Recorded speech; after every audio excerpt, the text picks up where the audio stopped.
امروز نه آغاز و نه انجام جهان است، ای بس غم و شادی که پس پرده نهان است.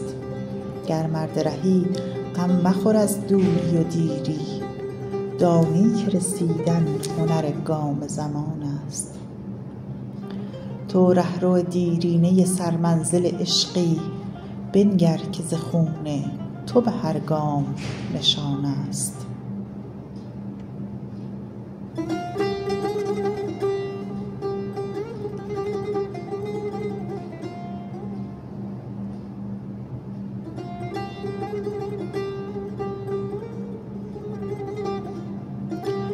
آبی که برآسود زمینش بخورد زود، آبی که برآسود زمینش بخورد زود. دریا شود آن رود که پیوسته روان است.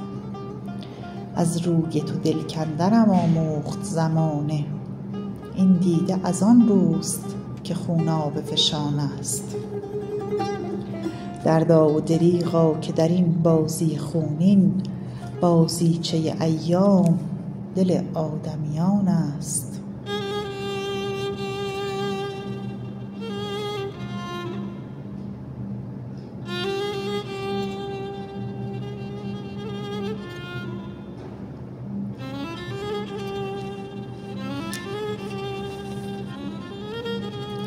دل بر گذر قافله لاله و گل داشت، این دشت که پامال سواران خزان است.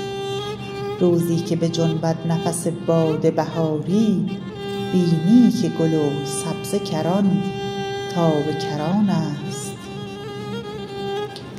ای کوه تو فریاد من امروز شنیدی، دردی است در این سینه که همزاد جهان است.